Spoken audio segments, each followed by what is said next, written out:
Merhaba arkadaşlar. Bugün aslında birkaç hafta önce Barbie evinin kurulumunu tamamladık. Fakat Damla evde olduğu sürece bu videoyu çekmek için bir fırsatımız olmadı. Bugün aslında biraz Barbie evi hakkında ufak tefek bilgiler vereceğiz. Yani hangi özellikleri var? Özellikle ses efektlerini anlatacağız. Çünkü sesli bir oyuncak bu. Ve çocuğun eğlenmesi açısından da güzel oluyor. Bizim kız çok keyif alıyor bu ses efektlerinden. İlk önce bunu çalıştırabilmek için 3 adet kalem pil kullanılması gerekiyor. Hemen arka tarafında şurada bir kapak var. Buradan vidasını söküyorsunuz arkasından. Buraya 3 kalem pil takıp tekrar şuradan bağlantısını yapıp daha sonra şuradan da ses kısmını 2 seviyede ayarlayabilirsiniz.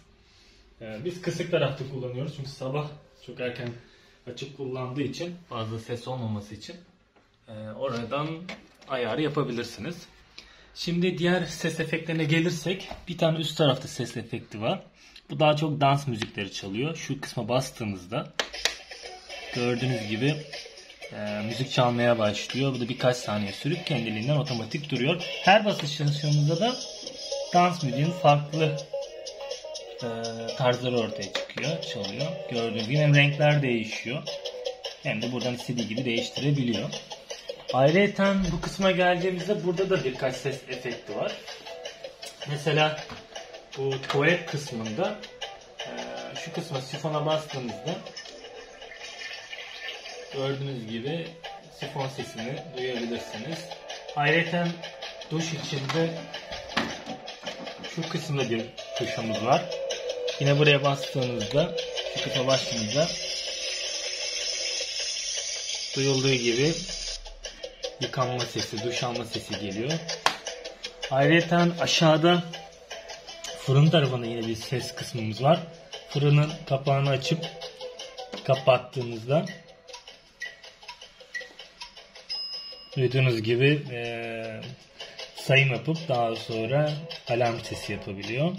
Şu kısımda yine tabağı buraya alıp mesela koymaya çalıştığında kızartma sesi geliyor üst tarafta. Her bastığınızda duyuyorsunuz. Ayrıca şurada 4 tane tuşu var. Genel gündüz, gece ışığı, gündüz ışığı, müzik ve aydınlatma.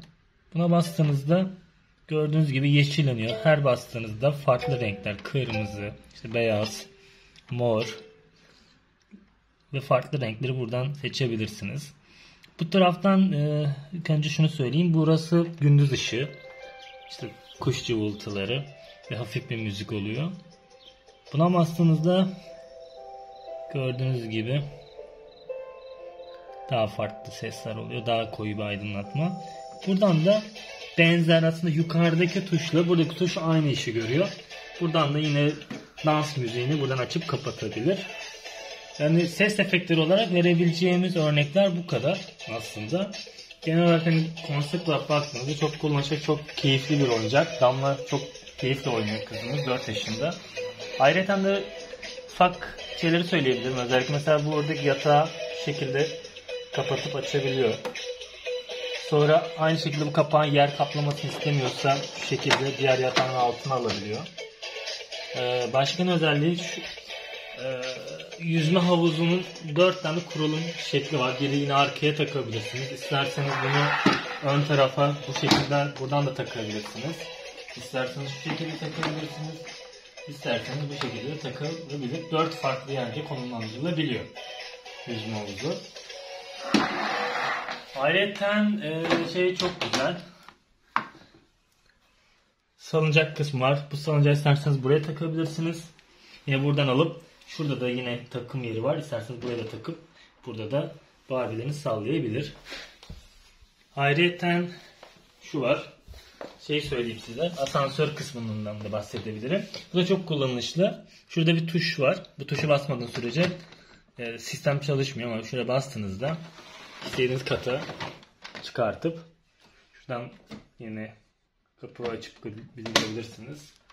Şuradan yine üst tarafa doğru kaldırabilirsiniz. Buradan yine isterseniz oyunları çocuğunuz oynayabilir. Çok güzel bir kullanışlı bir oyuncak. Bu şekilde yine indirip daha sonra yine aşağı kadar getirebilir. Benim bugünlük anlatacaklarım bu kadar. Farklı özellikler keşfettiğimizde de yine paylaşımlarda bulunmayı düşünüyoruz. Desteğiniz için teşekkürler. Kanalımıza abone olursanız çok seviniriz.